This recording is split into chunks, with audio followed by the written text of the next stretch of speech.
سمعنا وأطعنا.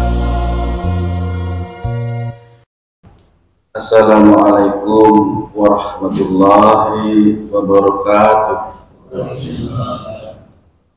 Innal hamdalillah nahmaduhu wa nasta'inuhu wa nastaghfiruh wa na'udzu billahi min shururi anfusina wa min sayyiati a'malina.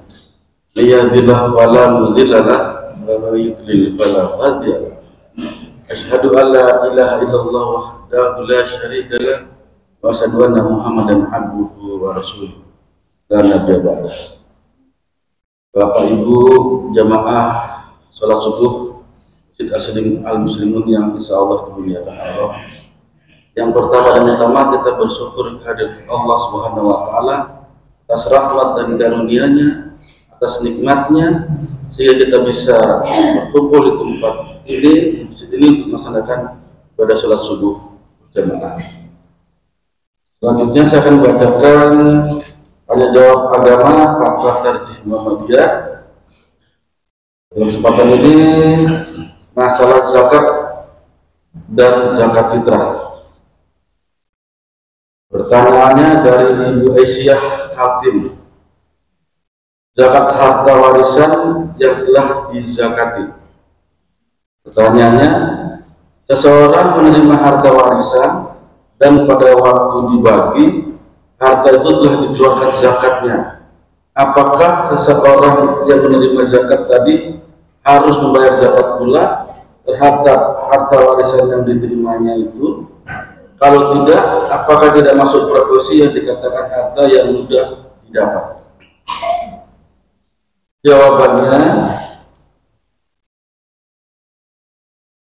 pertanyaan kedua kami jawab dulu bahwa harta waris bukan harta hasil profesi. Karena harta profesi itu harta yang dihasilkan dengan usaha atau kasab, bukan penerimaan begitu saja seperti hadiah, hibah dan sebagainya.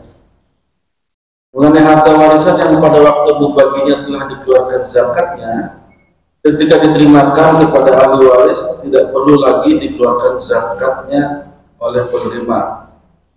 Baru setelah penerima harta waris itu menyimpan harta warisan selama 1 tahun, kalau harta itu genap nasabnya, maka wajib dikeluarkan zakat. Ini termasuk kewajiban umum terhadap zakat harta, bukan lagi zakat harta warisan. Kecuali kalau harta itu berwujud harta yang zakatnya ditentukan lain, seperti harta yang berwujud tanah, maka pengeluaran zakatnya adalah hasil tanamannya di kala panen. Yang kedua, zakat harta benda tetap. Tanya dari Pak Subianto, SMA Muhammadiyah 1, Yogyakarta. Wajibkah dizakati milik benda tetap seperti mobil, tanah, dan sebagainya? Pertanyaannya, kewajiban zakat bukan ditentukan sifatnya apakah benda itu tetap atau tidak, tetapi pada kedudukan benda itu. Misalnya harta itu berkedudukan sebagai harta perdagangan atau harta yang digunakan untuk peralatan sehari-hari, untuk keperluan mencukupi hidupnya sehari-hari. Mobil umpamanya, orang mempunyai mobil, kalau mobil itu sebagai harta dagangan, maka mobil itu sebagai harta yang perlu dizakati. Di lain kasus, kalau mobil sebagai modal dalam mendapatkan hasil untuk dikumpulkan seperti mobil taksi, hasil dari mobil sebagai inventaris, dizakati pada waktu mencapai batas 1 tahun sejumlah 2,5%. Dan selanjutnya, menurut yang disebut dalam Al-Amwal fil Islam halaman 20, pada tiap akhir tahun dizakati 2,5% dari harta itu, kecuali alat perlengkapan inventaris yang pernah dizakati tadi tak perlu dizakati lagi.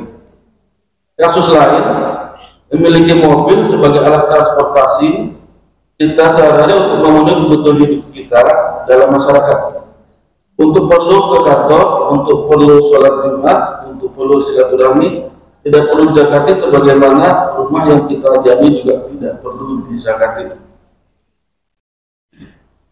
Yang ketiga, zakat diberikan pekerjanya.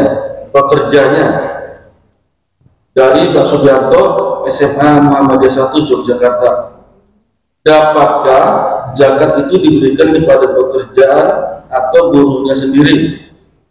Jawabnya, tidak ada larangan memberikan zakat kepada buruhnya sendiri kalau buruhnya dapat dikategorikan pada 8 macam orang yang berhak menerima zakat seperti tersebut pada surat At-Taubah ayat 60, yakni orang kafir, orang-orang miskin, amil, yakni orang-orang yang disertai mengurus zakat, selain mengurus zakat, orang-orang yang sedang diperlembut hatinya atau mualaf, budak-budak yang berusaha memerdekakan dirinya, orang-orang yang berhutang fisabilillah, dan orang-orang yang tak bisa bekal dalam perjalanan atau ibnu sabil. Yang terakhir, modal dan keuntungan zakat. Apakah pokok atau modal dagang wajib dizakati tiap tahun ataukah cukup sekali saja? Misalnya, seorang pengusaha dengan modal 40 juta, setelah 1 tahun berjalan, pokok dan keuntungannya menjadi 45 juta. Kemudian dikeluarkan zakatnya 40 juta sebagai modal, yakni 2,5% dikali 40 juta selama 1 tahun, dan dizakati pula 5 juta, yakni 2,5% kali 5 juta sama dengan 125.000. Setelah berjalan 1 tahun, uang menjadi 60 juta. Apakah yang dizakati hanya tambahan modal dan tahunnya pertama, yakni 5 juta, dan keuntungannya 10 juta, ataukah dizakati 60 juta dari Haji Cik dan Muara II Sumatera Selatan?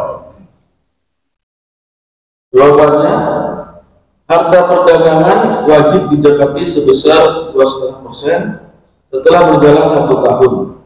Artinya, setelah perdagangan itu berlangsung selama 1 tahun, jumlah uang hasil keuntungan beserta modalnya dizakati bersama-sama.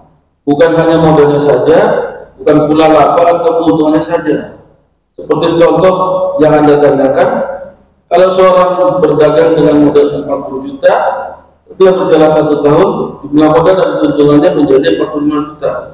Maka jumlahnya 45 juta itu yang dizakati 2,5%. Demikian juga setelah 1 tahun dan dizakati 22,5%, kemudian berlangsung 1 tahun lagi dan jumlah uang menjadi 60 juta.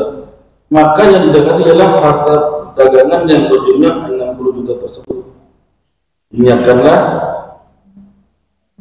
dari tanya jawab mengenai zakat. Setelah kita tutup dengan doa kafaratul majaid.